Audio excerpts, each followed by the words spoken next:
সুলাইমান পয়গম্বর একদিন দেখেন হুদহুদ পান্না, আওয়াজ দিয়া বলেন কি হলো আমার, কোথায় গেল আমার হুদহুদ? না জিগায়া গেল কেন? কোথাও যদি যেতে হয় তাহলে তো আমার অনুমতির প্রয়োজন ছিল, আমার নলেজে থাকার প্রয়োজন ছিল, কিন্তু সে গেল কোথায়? কেউ তো জানে না, আমিও তো জানি না, তোমরা জানো কি? অন্যান্য পাখিরা কয় না গো পয়গম্বর, আমরাও জানি না। ঈগল পাখি হলো পাখিদের সর্দার। পয়গম্বর ঈগল পাখিকে জিজ্ঞেস করলেন, তোমারে জানায় গেছে? ঈগল কয় না গো নবী, আমাকেও হুদহুদ জিজ্ঞেস করে যায় নাই। নবী এত ফায়ার হলেন, এত রাগান্বিত হলেন, এত গুসা হলেন, তিনি পরিষ্কার তার ব্যাপারে ফরমান জারি করে দিলেন, হুদহুদ তারে যদি পাওয়া যায় তাহলে উপযুক্ত শাস্তি দেব, আমি ওরে জব করব। আর যদি উপযুক্ত কোনো প্রমাণ দিতে পায় তাহলে আমি হুদহুদকে হয়তো মুক্তি দেব, ছাড়পত্র দেব। এত রাগ, এত গুসা। এই গল্প কি যা দ্রুত যায় হুদহুদকে তালাশ করে বের করো। পাখিদের সরদার ঈগল আকাশে উঠল, আকাশে উঠে ঈগল হুদহুদকে খুঁজতে শুরু করলো। খুঁজে খুঁজে খুঁজে কিন্তু না না, পায় না, পায় না। অল্প কিছুক্ষণ পর ঈগল দেখতে পেল ইয়ামিনের সাবা এলাকা থেকে একটা হুদহুদ আকাশের উপর দিয়ে ভেসে আসছে। কাছাকাছি আসতে ঈগল যা ধরলো, কি ব্যাপার, কি ব্যাপার, কোথায় গিয়েছিলে, কেন গিয়েছিলে, অনুমতি নেও নাই কেন? নবীও জানে না, আমিও জানি না, খবর আছে যাও। নবী যে ফায়ার, তিনি তো এমন পয়গম্বর, আল্লাহ পাক দুনিয়ার বাদশাহী সুলাইমান নবীকে যেমন দান করেছিলেন, মানব দানবের উপরও তার রাজত্ব চলতো, পাখিদের উপরও নবীর রাজত্ব চলতো, হাইওয়ানাত গুলার উপরও নবীর রাজত্ব চলতো। সুলাইমান নবী পিপিলিকার কথাও তিনি বুঝতেন, পাখিদের কথাও তিনি বুঝতেন, হাইওয়ান বাঘ ভাল্লুকের কথাও তিনি বুঝতেন, সবাই তারে মাইনা চলতো। এত পাওয়ারফুল একজন বাদশাহ, শুধু বাদশাহ নন, আল্লাহর পয়গম্বর, শুধু বাদশাহ নন, তিনি আল্লাহর পয়গম্বর। হুদহুদ যদি উপযুক্ত কোনো প্রমাণ পেশ করতে না পারো, জানি না আজ তোমার কি হালত হয়। হুদহুদ হয় কয় টেনশনের প্রয়োজন নাই, নবী কইছেনি উপযুক্ত কারণ দর্শাইতে পারলে আমাকে মাফ করবি, কথা কইছেনি না, গেলেই জব করে লইব। আত্মপক্ষ সমর্থন আমার আসেনি নাকি আমার কথা শোনার আগে আমার মৃত্যুদণ্ড? কয় না না, নবী এমন বলে নাই। নবী তোমাকে সুযোগ দিবে, নবী তোমাকে সুযোগ দিবে আত্মপক্ষ সমর্থনের। তুমি নিজের কথা তুমি ব্যক্ত করবে, যদি উপযুক্ত মনে করে তবেই তুমি শাস্তি থেকে রেহাই পাবে। আর যদি তোমার কথা নবীর উপযুক্ত মনে না হয় তাহলে কিন্তু তোমার খবর আছে, লাযবাহান্না। নবী কইছে তোমার জবাই করে ফেলবে। ঠিক আছে, অসুবিধা নাই। নবী যদি আমাকে এতটুকু সুযোগ দেন যে আমি আমার কথাটা বলবো, তাহলে আমার আশা যে আমি মুক্তি পাবো, বরং আরো পুরস্কারও হইতাম পারি। ঈগল কয় তাহলে চলো। সুলাইমান পয়গম্বরের সামনে এসে হাজির। এইবার নবী জিজ্ঞেস করে বলো, কইছিলা, কোথায় ছিলা, কেন গিয়েছিলা? হুদহুদ কয় নবী গো, আমি এমন এক খবর আপনার জন্য নিয়ে এসেছি, যেই সংবাদ আপনি আগে কখনো পান নাই। এমন এক খবর, যেই খবর আপনারে আমার আগে কেউ দেয় নাই, এমনকি আপনি নিজেও জানেন না। এমন এক গুরুত্বপূর্ণ খবর আমি আপনার জন্য নিয়ে এসেছি গো নবী। সুলাইমান নবী বলতেছে, কি এমন খবর তাহলে বলো? কয়, আমি আকাশে উঠতেছিলাম, আমি তো আমার জায়গাতেই ছিলাম, একটু পরে দেখতে পেলাম আরেকটা ঈগল আসলো, সে আমার জাতি ভাই। আমি তোরে জিজ্ঞেস করলাম, তুমি কে? সে আমারে বলে, তুমি কে? আমি বললাম, আমি পয়গম্বর সুলাইমান আলাইহিস সালামের হুদহুদ, আমি ওনার একটা সৈনিক, আমি ওনার খাদেম, আমি ওনার খেদমত করি। এই কথা বলতে হুদহুদ কয়, আমিও একজনের সিআইডি, আমিও একজনের এক সেবক, আমিও একজনের খাদেম, আমিও একজনের হুদহুদ। তুমি কার হুদহুদ একটু কও? কয়, ওই যে দেখো ইয়ামেনের সাবা, ওই এলাকায় একজন রানী বসবাস করে, যেই রানীর নাম হলো বিলকিস।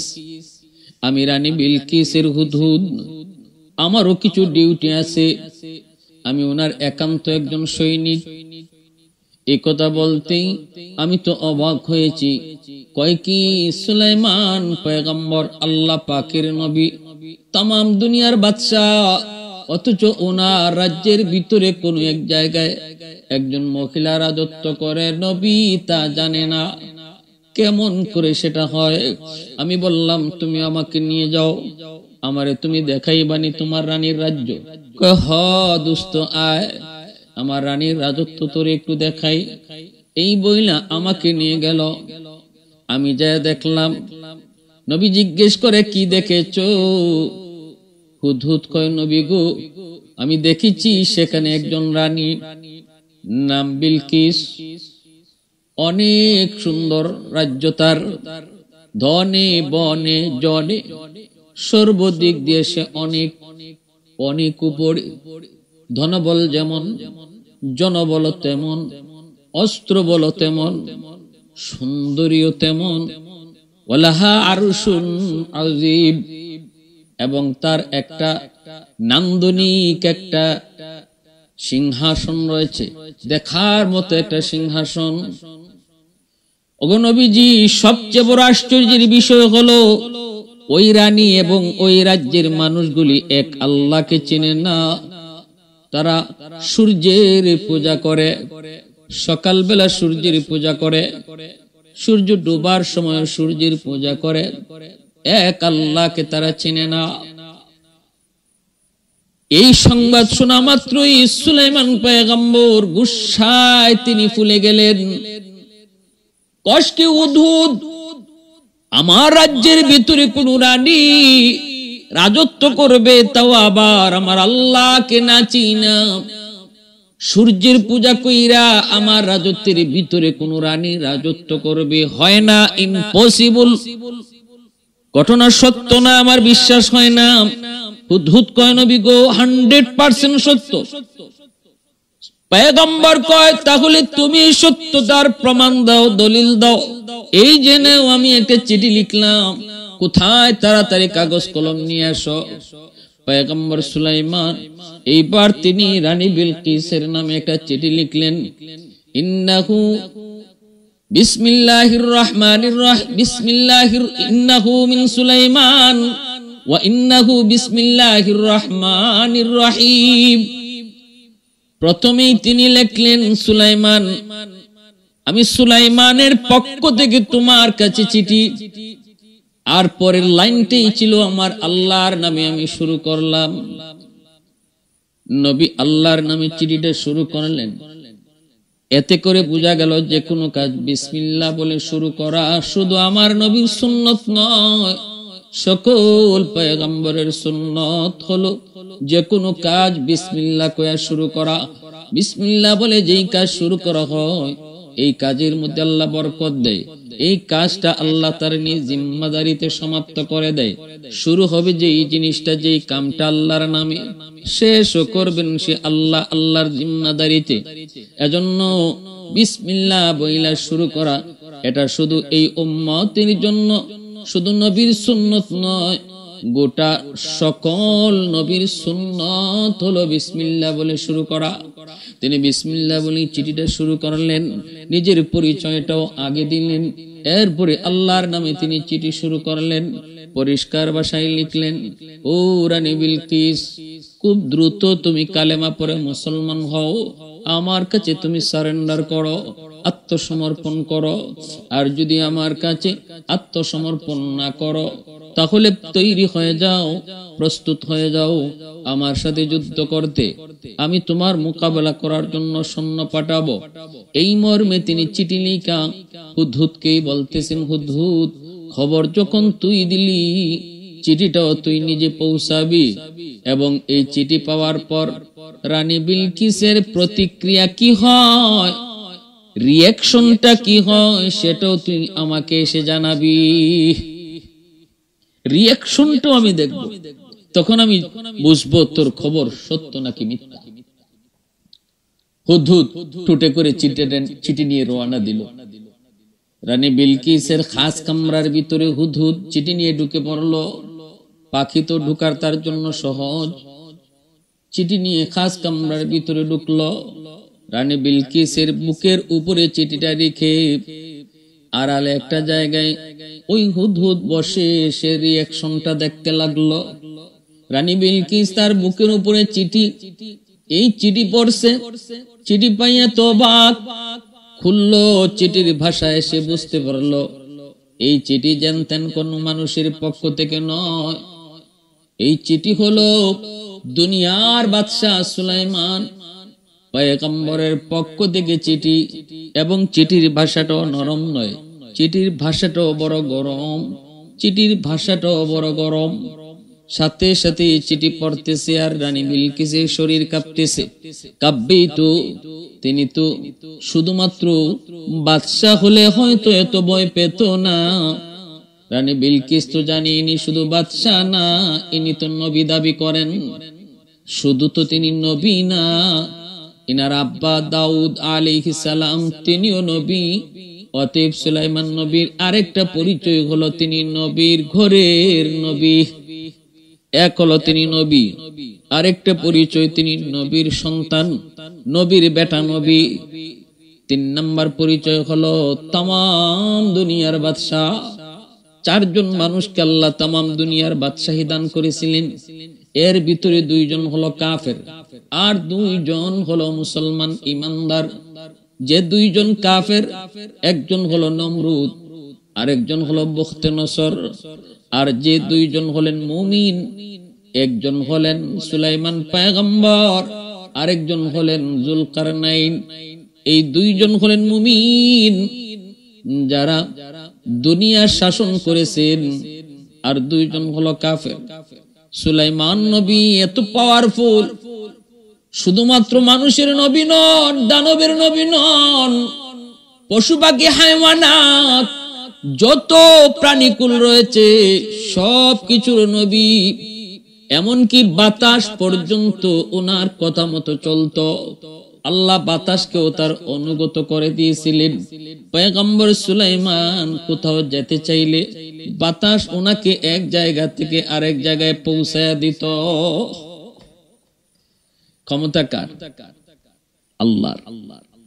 নবীদের মুআজিজা, ওলিদের কারামত, এগুলা তাদের ব্যক্তিগত কোনো শক্তি না, এই শক্তিটা দেন আল্লাহ।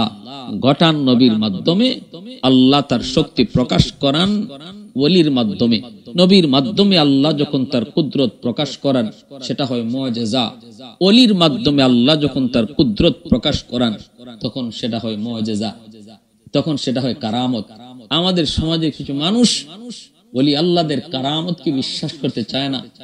তারা বলে এগুলো আজগুবি কথা, এগুলো গল্প গুজব, এগুলো গল্প গুজব। ওয়াজ নসিহত করলেও কয় হুজুর খালি গল্প করে, অথচ এই গল্প আর কিচ্ছা আল্লাহ নিজে বলতেছেন। পবিত্র কোরআনে সূরাতুন নমল পড়েন, আল্লাহ পাক নিজে এই কাহিনী শুনাইতেছেন। অবাক হয়ে যাবেন, তাই তো না? কেমনে সম্ভব? কেমনে সম্ভব? হুজুররা খালি আজগুবি কথা কয়। আরে কেমনে সম্ভব? আল্লাহর কাছে কেমনে সম্ভব বলতে কিছু নাই। আল্লাহ যদি চায় তাহলে সব অসম্ভবকে আল্লাহ সম্ভব বানায়। নবীর মাধ্যমে আল্লাহ যখন কোন অসম্ভব কাজকে সম্ভব বানায় সেটা হয় মুআজিজা। আর ওলি আল্লাহদের মাধ্যমে আল্লাহ যখন কোন অসম্ভব কাজকে সম্ভব বানায় সেটা হয় কারামত।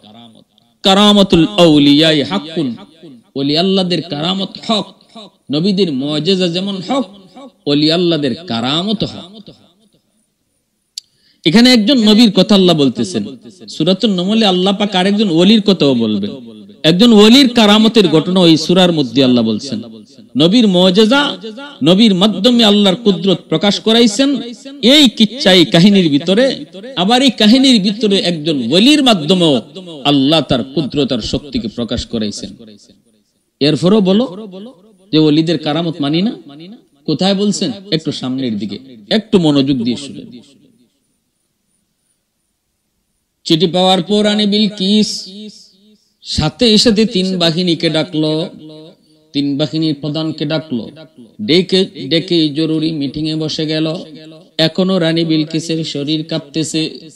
সে পরিষ্কার ভাষায় তার সংসদে বলল, অনেক দামি একটা চিঠি আমার কাছে এসেছে সুলাইমান পয়গম্বরের কাছ থেকে, দুনিয়ার বাদশা যিনি, তার কাছ থেকে চিঠি এসেছে। এই চিঠির মধ্যে লেখা, কে দিয়ে গেল আমি জানি না, দেখি নাই, তবে যতদূর বুঝেছি চিঠিটা একটা পাখি দিছে, একটা পাখি দিছে। একজন নবী, একজন বাদশা কোন মানুষ নামক পিয়নের মাধ্যমে চিঠি পাঠায় নাই, চিঠি পাঠাইছি পাখির মাধ্যমে। একটু বুঝে পরামর্শ দিও, আগেই বলতেছি রানী বিলকিসের একটু বুঝছো শুধু তার শক্তিটা। একটা পাখির মাধ্যমে সে চিঠি পাঠাইছে। সেই পাখিও আমার খাস কামরায় ঢুকছে। কিভাবে ঢুকলো, কোন দিক দিয়ে ঢুকলো আমি বুঝি নাই। আমি এখনো বেকুফ, আমি এখনো আশ্চর্য, আমি এখনো হতভম্ব যে কিভাবে ঢুকলো। সেই চিঠি আবার আমার বুকে রাখলো, রেখে চিঠি আবার পাখিটা অদৃশ্য হয়ে গেল। অতএব তোমরা পরামর্শ দাও কি করতে পারি। ইনি পরিষ্কার লিখছেন, হয় কালেমা পড়ে মুসলমান হও, নয় আমার সাথে যুদ্ধ করতে তৈয়ার হও। বলো তোমরা কি করবা। সাথে সাথে রাজ পরিষদের ভিতরে 3 বাহিনী তারা গেছে। ম্যাডাম ভয় পেন না, ভয় পাওয়ার কোনো কারণ নাই। আমরাও ক্ষমতার দিক দিয়ে কম না, আমরা সব ধরনের অস্ত্র, সব ধরনের শক্তি, সব ধরনের পাওয়ার আমাদের কাছে রয়েছে। আমরা কেন ভয় পাবো?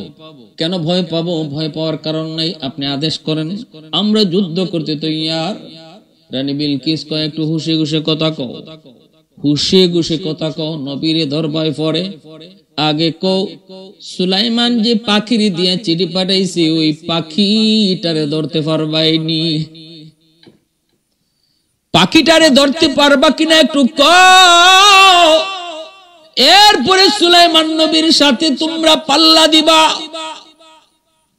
লাফায়ও না, বাহাদুরি দেখাও না। সব জায়গায় বাহাদুরি চলে না, সব জায়গায় চাপা বাজিও চলে না।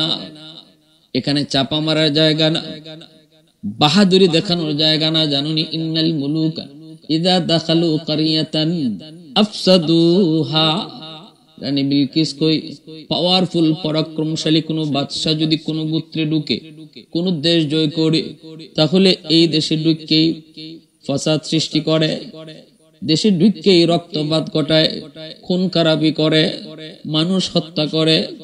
দেশ যখন স্বাধীন হয়, দেশ যখন কোন দেশ, অন্য দেশ যখন কোন দেশকে দখল করে, প্রথম নম্বর কাজ হলো নির্বিচারে মানুষ হত্যা করে। এরপরে রানী বিলকিসে কয়, সম্মানিত মানুষকে বেইজ্জত করে, অসম্মানী করে। এটাই হলো নিয়ম, এটাই হলো সিস্টেম। অতএব একটু হুশে হুশে কথা কয়ো।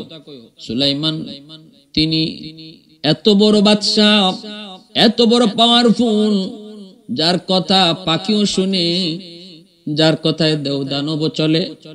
অতএব তার সাথে পাল্লা দেওয়ার আগে একটু হুশ করে কথা কও, একটু বিবেক খাটায় কথা কও। চুপচাপ হয়ে গেল দরবার। এইবার রানী বিলকিস কয়, তাহলে শোনো, তোমরা তো নীরব হয়ে গেছো, আর কোনো কথা নাই, এবার আমার কথাটা শোনো। আমি একটা পরামর্শ দেই, আমাদের আগে বোঝা দরকার ইনি কি শুধু দুনিয়াদার কোন বাদশা নাকি তিনি আল্লাহর পয়গম্বর। তিনি যদি সত্যি আল্লাহর পয়গম্বর হয়ে থাকেন আবার বাদশাহ হন, তাহলে বাহাদুরি দেখায় লাভ নাই, লাফায়া লাভ নাই, চাপাবাজি করো লাভ নাই, সোজা তার কাছে সারেন্ডার হওয়া লাগবে। কারণ শুধু বাদশার সাথে লড়াই করা যায়, হয়তো জিততেও পারে হারতেও পারে, কিন্তু যে বাদশা যদি আল্লাহর নবী হয় তাহলে নিশ্চিত লেখে নাও আমাদের পরাজয়, নবীর বিজয়।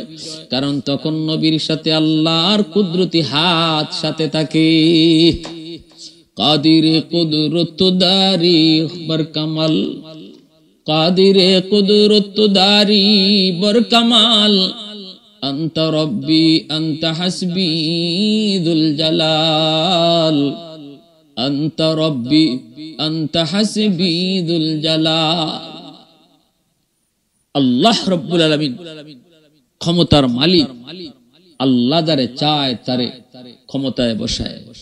কুলিল্লাহুম্মা মালিকাল মুলকি তুতিল মুলকা মান তাশা ওয়া তানজিউল মুলকা মিম্মান তাশা ওয়া তুইজ্জু মান তাশা ওয়া তুযিল্লু মান তাশা বিয়াদিকাল খায়র ইন্নাকা আলা কুল্লি শাইইন কাদির।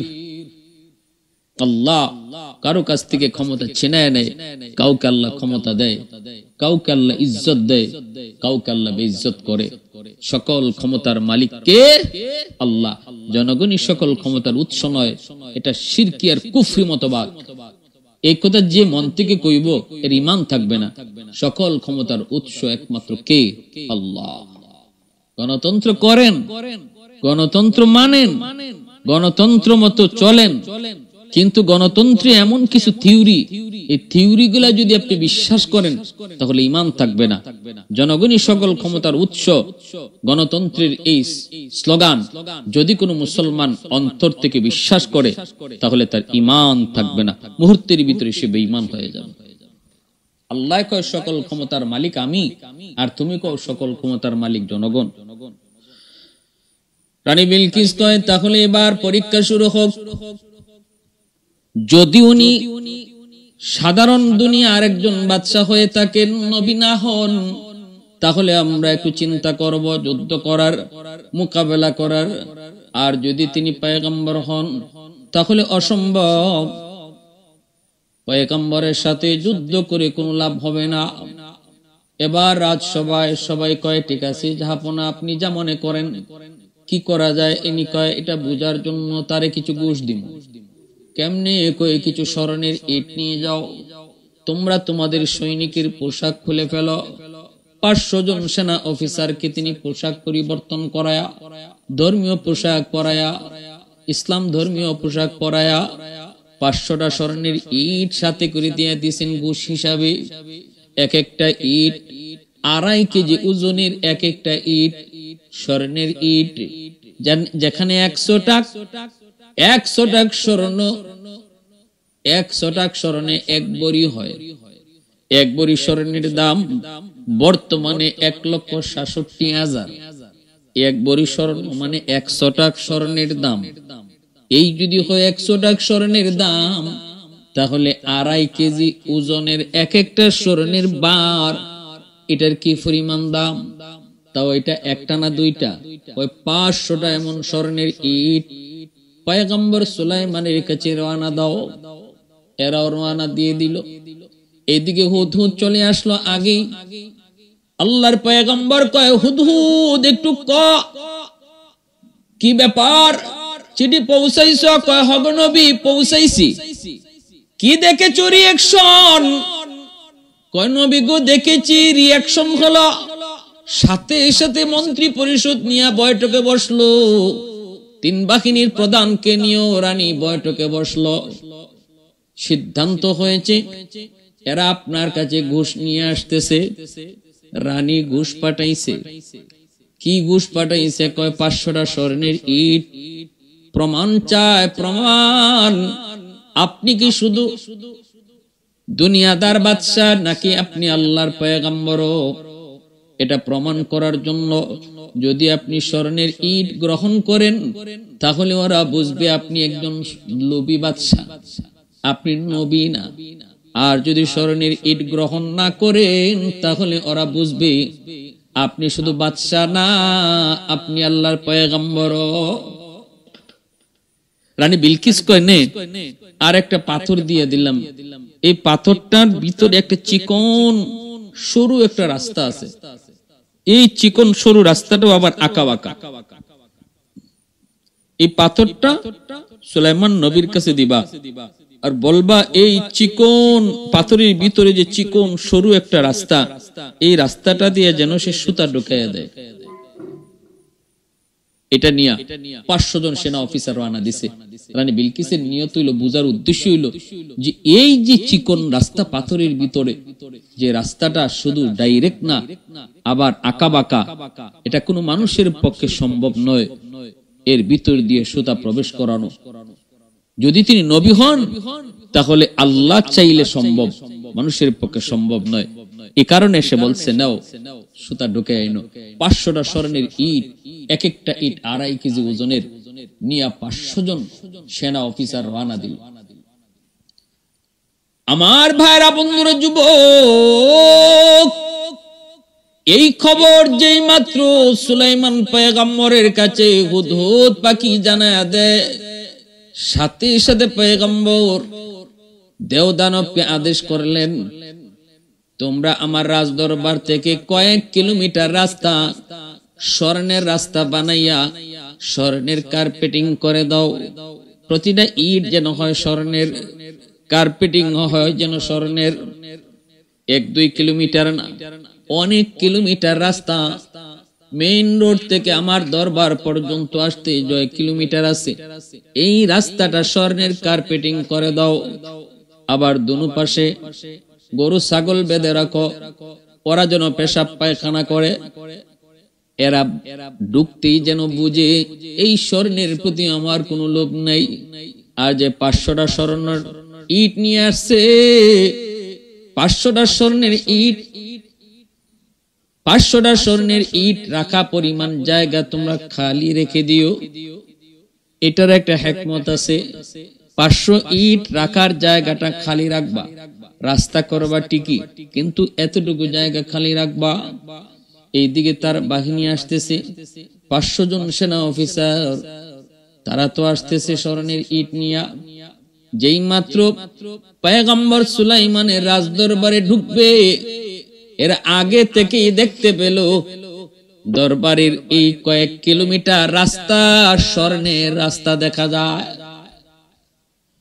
অবস্থা বুঝে তারা আশ্চর্য হয়ে গেল, অবাক।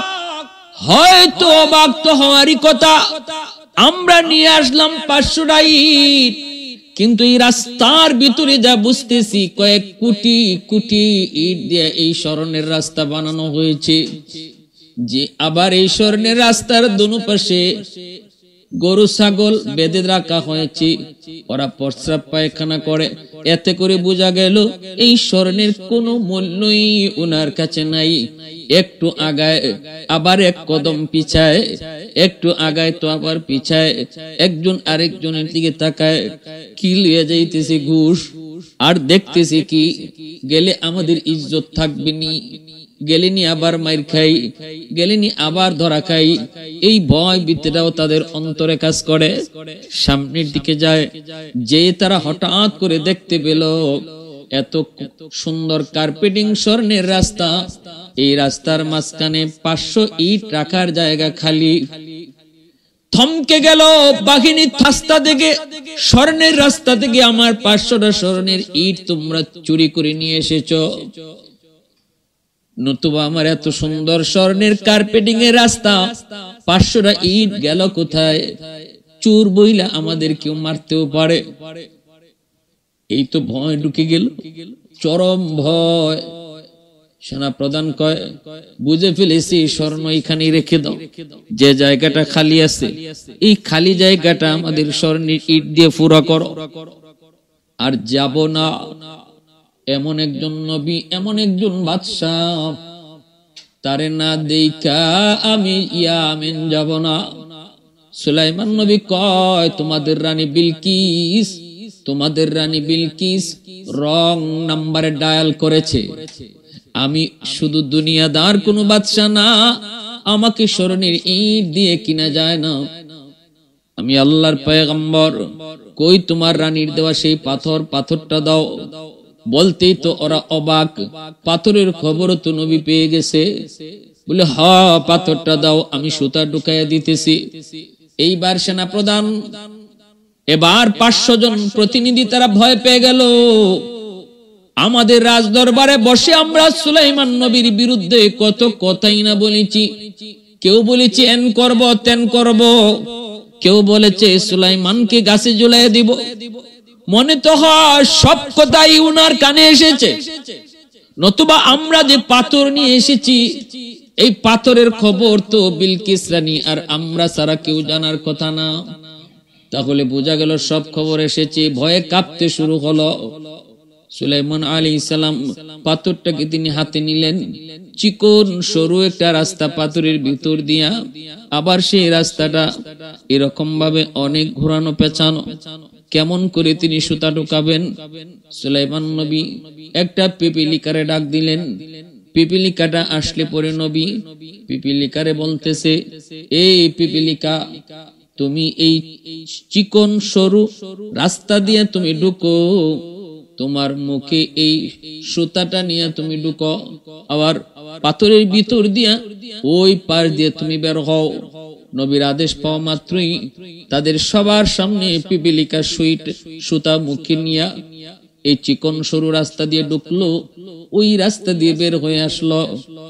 নবী সুতা ঢুকায়া ওদের হাতে দিয়া বলেন, নাও, তোমাদের রানী বিলকিস যে সুতা ঢুকাইতে বলছিল, সুতা ঢুকাইয়া দিলাম। মন চাইলে বইল যেন এই পাথরটা গলার হার বানা। হায় হায় হায় হায়, কোন রকম জানে বাচ্চা আইসলো। রানী বিলকিসের কাছে আইসা ওরা হতাশ। বিলকিস রানী কই, কি হইছে? কই কি হইছে আর কইেন না, কি হইছে কইেন না, কোন আল্লাহ যে আমরা বাঁচায় আনছে। কই কি? কই যত কথা আমরা এখানে কইছি সুলাইমান নবীর বিরুদ্ধে, সব কথা কে বা কারা কইছে আল্লাহ জানে। পাথর যে আপনি দিছিলেন, এই পাথরের খবর আমাদের আগে নবী রেখে জানাই দিছে।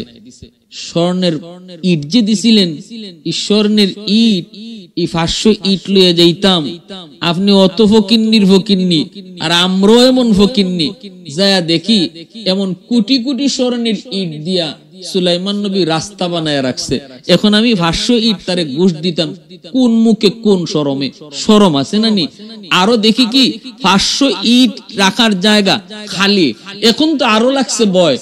এই ইট গুলা লইয়া যদি যাই আর নবী যদি কয় আমার রাস্তা থেকে চুরি করে তোমরা 500 ইট লইয়া আইছো, তাহলে তো এটা 100% সকলেই বিশ্বাস করব। এত সুন্দর স্বর্ণের রাস্তা, এই জায়গার মধ্যে 500 ইট এই রাখার জায়গা খালি থাকতো কেন? অতএব আমরা চুরি করছি, এটা প্রমাণিত হয়ে যাইব। ডরের ছুটে, ডরে আর ভয়ে আপনার দেওয়া 500 ইট আমরা উনার রাস্তার ওই গ্যাপ জায়গাটা পূরণ করে দিয়ে আইছি। ভালো কাম করছো, কামের কাম করছো।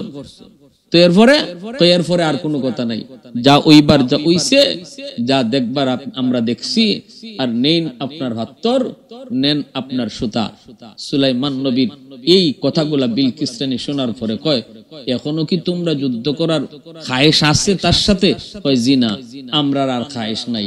কয় তাইলে তাড়াতাড়ি করে প্রস্তুতি নাও, সবাই রেডি হও, আমরা নবীর কাছে গিয়া আমরা সরাসরি ওনারে দেখব, তারপরে বুঝে পড়লে কালেমা পড়ে মুসলমান হয়ে যাব, সরাসরি তার সাথে সাক্ষাৎ করব।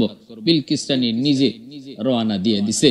এই বাহিনী নিয়ে যখন আবার আসতেছে, তখন হুদহুদ পাখি আইসা আবার নবীর নিউজ দেয়। কারণ হুদহুদ তো নবীর সিআইডি, হুদহুদ নবীর সিআইডি। আই এখন নবী গো, এখন কিন্তু রানী নিজে আইতেছে। আগে পাঠাইছিল প্রতিনিধি, এখন আসতেছে নিজে। আল্লাহর পয়গম্বর সুলাইমান এই খবর পাওয়া মাত্রই তিনি সাথে সাথে সিংহাসনে বসলেন, আর জিন্নাতদেরকে ডাকলেন, দেব দানবদেরকে তিনি ডাকলেন। তারপরে বলতেছেন, রানী বিলকিস বের হইছেনি? হুদহুদ কয় হ, বের হয়ে গেছে। নবী কয় সিংহাসন কই রাখছে? কয় 7টা গেটের ভিতরে খাস কামরায় তালা মাইরা মাইরা তার সিংহাসন রাইখা আইছে। এবার আল্লাহর পয়গম্বর সুলাইমান তিনি দেও দানবকে বলতেছেন, কে পারবাস রানী বিলকিস আমার কাছে আসার আগে আগে তার সিংহাসন নিয়ে আসবা? সে কিন্তু এখন মাঝ রাস্তায় আছে, আমার কাছে আসার আগে আগে সিংহাসনকে আনতে পারবা? আল্লাহ পাক পবিত্র কোরআনের সূরাতুন নমলের মধ্যে বলছেন, একটা জিন দানব 2500 হায়াত পাইছে। ওই সময় এই ইফরিত নামক জিনের বয়স ছিল 2500 বছর।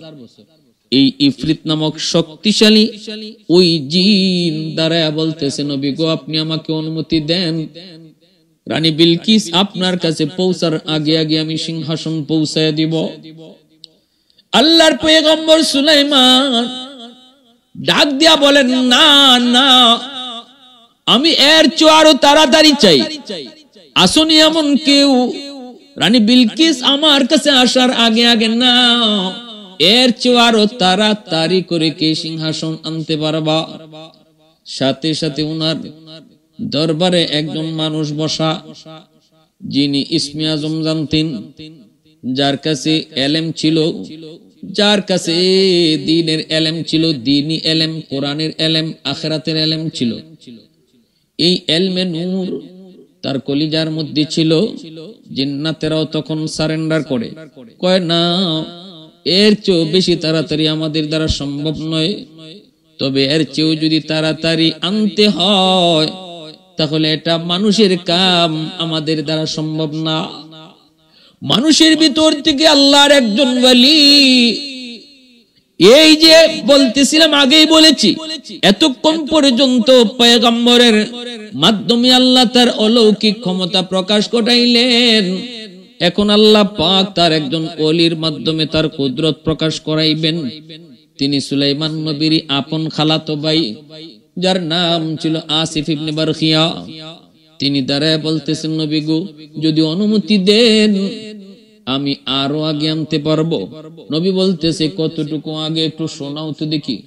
ক্বাবলা আন ইয়ারতাদ্দা তারফুক, আপনি চোখটা মুছবেন আর চোখ খুলবেন, সাথে সাথে দেখবেন সিংহাসন হাজির। সুবহানাল্লাহ সুবহানাল্লাহ। লিমানিল মুলকু তুগুই তু সাজাওয়ার খুদাই, তু খুদাবন্দ ইয়ামিনি, তু খুদাবন্দ ইয়াসারি, তু খুদাবন্দ জমিনি, তু খুদাবন্দ সামাই, তু রহিমি তু করিমি, তু সামিঈ তু বসিরি, তু মুইদ্দি তু মুদিল্লি, তু মালিকিল আরশি বাজাই। বরি আজ খুরদন ও খুফতন, বরি আজ তোহমতে মরদন, বরি আজ বিম উমিদি, বরি আজ রঞ্জ বালাই। আল্লাহর শক্তি আর কুদরত যখন নবীর মাধ্যমে প্রকাশ ঘটায় এর নাম হয় মুজিজা, আর ওলি আল্লাহর মাধ্যমে যখন আল্লাহ তার কুদরত প্রকাশ ঘটায় তখন এর নাম হয় কারামত। ওই আসিফ ইবনে বারখিয়া তিনি একজন মানুষ যার দিলের ভিতরে ইলমে নূর ছিল, আল্লাহর ইলম ছিল। উনি কইতেছে, আমি আপনি চোখ খুলবেন আর চোখ মুছবেন, এর ভিতরে আমি আপনার সামনে সিংহাসন হাজির করব। তাহলে বোঝা গেল দেও দানবের চেয়েও মানুষের শক্তি বেশি, জিনের চেয়েও মানুষের শক্তি বেশি। কোন মানুষ যার সিনার মধ্যে কোরআনের নূর থাকবে, যার সিনার মধ্যে এলেমের নূর থাকবে, যার সিনার মধ্যে আখিরাতের জ্ঞান থাকবে, তারে দেও দানবেও ডরায়, তারে পশু পাখিও ডরায়, তারে তামাম মাখলুক ডরায়। কারণ তারাও মানে, তারাও একথা স্বীকার করে ইলমে নূরের ক্ষমতা, এটি ইসমে আজম, এটি ইসমে আজম। ইমাম আবু হানিফা রাহমাতুল্লাহি আলাইহি, ওনার জমানার ঘটনা, বাচ্চারা খেলাধুলা করতেছে, একটা বল উনি যেখানে নসিহত করতেছেন এখানে একটা বল ওনার সামনে এসে পড়ছে। সব বাচ্চারা ভয়ে যার যার মতো করে দৌড়ে চলে গেছে। হায় হায়, হুজুরের মজলিসের উপরে গিয়ে বলটা পড়ছে। এই বলটা কেউ আর আনার সাহস করে না। বাচ্চাগুলারে ইনি ডাক দিলেন, আসো এদিকে আসো। বাচ্চারা আসছে, কাছে আসছে, কিন্তু উনার দ্বারে যায় না। দ্বারে আইসা সবাই ভয়ে কাঁপতেছে, দাঁড়ায় রইছে। ইমাম আবু হানিফা রাহমাতুল্লাহ আলাইহি বলতেছেন, নাও বলটা নিয়ে যাও। একজনও আয় না। তোমার নাম কি? আমার নাম আব্দুল কাদির। নাও বলটা নিয়ে যাও। কয় না হুজুর আমার ভয় করে। তোমার নাম কি? আব্দুর রহিম। বলটা নাও। কয় না হুজুর আমার ভয় করে। এভাবে কেউ বলটাই নিতে চায় না। এরপরে একজন, একটা বাচ্চা পাশে দাঁড়ানো, তারে বলতেছেন নাও তুমি বলটা নাও। হে দৌড় দিয়ে আইছে, আইয়ে বলটা হাতে নিছে, হাতে নিয়ে বলটা নিয়ে চলে যাচ্ছে। ইমাম আবু হানিফা কয় একটু দাঁড়াও। সবাই ওরা ভয় পাইলো। তুমি যে ভয় পাইলা না? কয় আমি আপনাকে কেন ভয় পাইব? আপনি কে? আপনার ভয় পাওয়ার কি আছে? আপনার ভয় পাইমু কেন? এমন তুচ্ছ তাচ্ছিল্য করে বিয়াদবের মতো কথা বলছে। ইমাম আবু হানিফা রাহমাতুল্লাহি আলাইহি বলতেছেন, বাবা একটু কাছে আয়। কাছে আইতেই তার জামাটা উঠাইয়া বুকের দিকে একটু তাকাইছেন, তাকায় বলছেন, যাও এবার চলে যাও, আমি যা বুঝার বুঝছি, যাও তুমি যাও। এবার তার মজলিসে যে সমস্ত ছাত্ররা শাগরিদান ছিল, তারা বলতেছে, হযরত আপনি ওর বুকের পাশে কি দেখলেন আর এখন বলতেছেন চলে যাও? আমি যা দেওয়ার দেখার দেখছি, এটা তোমাদেরকে বলে লাভ নাই। না হুজুর কি দেখছেন একটু কন্যা। হুজুর বলতে চান না, কিন্তু ওনার ছাত্ররা বারবার পিরাপিরি করে। উনি বলতেছে, আমি আমার এলেমের নূর দিয়া তাকায় দেখছি যে সে জারস সন্তান, তার বাপের ঠিক নাই, তার বাপ নাই, এজন্যই সে বিয়াদবি করছে। আল্লাহর নবী এবং নবীর ওয়ারিস উলামায়ে কেরামের সাথে যারা বিয়াদবি করে, সত্যিকার অর্থেই তালাশ করে দেখা যাবে তার জন্মে সমস্যা আছে। ইমাম আবু হানিফা রাহমাতুল্লাহি আলাইহি বলছেন, তার জন্মে সমস্যা। তারা তো অবাক হয়ে গেছে, হুজুর এই বাচ্চাটার জন্মে সমস্যা কেমনে বুঝলেন? আমি তো বুঝছি, তোমরা যদি তোমাদের বিশ্বাস না হয় তাহলে তদন্ত করে দেখো। সাথে সাথে বাচ্চারে নিয়ে কয়েকজন চলে গেল। কোথায় তোমার বাড়ি? চলো তো যাই। গেছে, গিয়া দেখে উঠানে একজন মুরব্বী মানুষ গিয়া বলতেছে, ভাই আপনি কি এই কি কয় এই রফিকের বাবা? তখন ওই মুরব্বী কয়, না না আমি এর বাবা হইমু কেন? কত ওর বাবা কোথায়? রফিক কইতেছে। তখন ওই মুরব্বী মানুষটা কয়, এই বাচ্চা? আরে রফিকের এই বাচ্চার বাবা? বলে হ, বাচ্চার বাবা খুঁজতে। না এর তো বাবা নাই, এর বাবা নাই, এ বাপসারাই জন্ম নিছে, এ জারজ, অবৈধ। কেমনে? ওর মা আমাদের বাসায় কাজকর্ম করতো। বিয়া শাদী হইল না, কিছু হইল না। কিছুদিন পরে দেখি আমরা তার পেটে বাচ্চা আইছে। আজও পর্যন্ত তার মা বলে নাই এই বাচ্চা কার। অতএব আমরা এলাকার সবাই জানে এই বাচ্চার বাপ নাই, সে জারজ, অবৈধ। ইমাম আবু হানিফা রাহমাতুল্লাহি আলাইহি এবার তার নজর বুঝেন কোথায় গেছে। বাস্তবে তারা খুঁজে পাইলেন যে তার জন্মে সমস্যা। এটাই হলো এলেমের পাওয়ার, এটাই হলো এলেমের পাওয়ার, এটাই এলেমের পাওয়ার। আল্লাহু আকবার। ওই আসিফ ইবনে বারখিয়া, সুলাইমান আলাইহিস সালামের আপন খালাতো ভাই, তিনি রাজদরবারে বসা। বলতেছে, নবী গো আপনি অনুমতি যদি দেন তাহলে আমি আরো তাড়াতাড়ি চোখ মুছবেন আর খুলবেন, এর ভিতরে সিংহাসন নিয়ে আসবেন। আল্লাহর পয়গম্বর সুলাইমান বলেন, ঠিক আছে তুমি তাই করো। রানী বিলকিস এদিকে তো আসতেছে, আর আসিফ ইবনে বারখিয়া কয় আপনি চোখ মুছেন। ইনি চোখ মুছছে, এরপরে কয় খোলেন। খোলার পরেই নবী দেখেন তার সামনে রানী বিলকিসের সিংহাসন হাজির। আল্লাহর পয়গম্বর সুলাইমান তার সিংহাসনের পাশেই রানী বিলকিসের সিংহাসনটা রেখে দিলেন। আর জিন্নাতদেরকে বললেন, নাকিরুহা, একটু তোমরা চেঞ্জ করো, একটু নকশার মধ্যে পরিবর্তন ঘটাও। রানী বিলকিস যখন আসলো, নবী তার সামনে বসতে দিলেন। তারে ফুলের সুস্বাগতম জানানো হলো, সংবর্ধনাও দেওয়া হলো। পুরা দরবার তার জন্য আলোকসজ্জায় সজ্জিত করা হলো। সম্মান যা দেওয়ার পরিপূর্ণ সম্মান তারে দিয়েছেন। পাশেই তারে বসাইছেন। সুলাইমান নবীর পাশেই সিংহাসন রানী বিলকিসের। রানী বিলকিস এই সিংহাসনের দিকে তাকায় আর শুধু অবাক হয়। ঘটনা কি? আমার সিংহাসন এই জায়গায় কেমন করে আসলো? আমি তো আমার সিংহাসন 7টা গেটের ভিতরে তালাবদ্ধ করে এসেছি, এই সিংহাসন কেমন করে আসলো? বিশ্বাসও করতে পারে না, আবার আমার কইতেও পারে না। সুলাইমান নবী কয়, সিংহাসনটা কি তোমার? এটা কি তোমারটার মতো? রানী বিলকিস কয়, কান্নাহু, হ এটা তো আমার সিংহাসনের মতোই লাগে। দুজনেরই বুদ্ধি আছে। নবীও জিজ্ঞাসা, এটা কি তোমারটার মতো?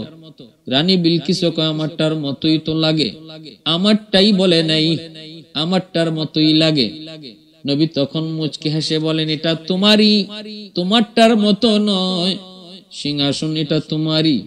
তখনই রানী বিলকিস বুঝে গেছে, হায় রে, আমি তো আগে প্রতিনিধির মাধ্যমে শুনেছি তার পাওয়ার, তার শক্তি, এখন তো নিজের চোখে দেখলাম যেই সিংহাসন আমি নিজের হাতে তালাবদ্ধ করে রেখে আসলাম, সেই সিংহাসন আমি আসার আগে আগে নবীর কাছে পৌঁছে গেল। অতএব ইনি তো শুধু সাধারণ বাদশা নন, অবশ্যই তিনি আল্লাহর পয়গম্বর। রানী বিলকিস নবীর কাছে সারেন্ডার করলেন, কালেমা পড়ে মুসলমান হলেন। এরপরে সুলাইমান আলাইহিস সালাম তিনি রানী বিলকিসকে, এক রওয়ায়াত, ইসরাইলি রওয়ায়াতে এসেছে, বিয়েও করেছেন। বিয়ে কইরা তারে আবার ইয়ামেনের সাবার গভর্নর বানায় রাখছেন। রানী বিলকিসের ওই এলাকার গভর্নর ছিল। আল্লাহ পাক এই ঘটনা পবিত্র কোরআনুল কারীমে তিনি নিজে উল্লেখ করছেন, মেসেজ দিয়েছেন, শিখাইছেন, জানাইছেন। সুলাইমান আলাইহিস সালাম তিনি একজন নবী, নবী হওয়ার পরও বাদশা হইছেন। অতএব একজন আলেম, সে আলেম হইয়া চেয়ারম্যান হইতে পারবে না, আলেম হইয়া এমপি হইতে পারবে না, এমন কোন কথা, এমন কোন বিষয় কোরআন হাদিসের কোথাও আমরা পাই নাই। বরং আমরা পাইছি নবী হইয়েও আল্লাহ বাদশা বানাইছেন। তাহলে বোঝা গেল বাদশাহী থেকে নবুয়তি অনেক বড়। এরপরে আবার আল্লাহ বাদশাহী দিলেন কেন? একজন আলেম, সে আলেম হইয়েও জনপ্রতিনিধি হইতে পারে। জনপ্রতিনিধি হওয়ার যদি যোগ্যতা তার মধ্যে থাকে, সে অবশ্যই সে দায়িত্ব চেয়ে নিবে, সে দায়িত্ব নিবে, দায়িত্বের প্রার্থী হবে। কারণ তার কাছে দেশের সম্পদ আমানত থাকবে, কোরআন হাদিসের জ্ঞান তার অন্তরে আছে। আল্লাহ উদ্বুদ্ধ করেছেন, সে ঘটনা আল্লাহ আমাদেরকে না জানাইলেও পারতেন। সুলাইমান একজন বাদশা ছিলেন, এতটুকু আল্লাহ আমাদেরকে না জানাইলেও পারতেন। নবী হইয়া বাদশাও ছিলেন, আল্লাহ জানাইয়া উদ্বুদ্ধ করেছেন উম্মতে মুহাম্মদীকে, তোমরা শুধু কোরআন হাদিসের জ্ঞান তোমাদের নিজের ব্যক্তি জীবনে সীমাবদ্ধ রাখবা না। আমি আল্লাহর পরিচিতি, আখিরাতের ফিকির, কোরআনের বিধান সমাজে প্রতিষ্ঠা করো, সমাজের মানুষকে বুঝাও, সমাজের মানুষের খেদমতে নিজেকে নিয়োজিত করো। আল্লাহ আমাদের সবাইকে বুঝার, সে অনুযায়ী আমল করার তৌফিক আল্লাহ দান করুন।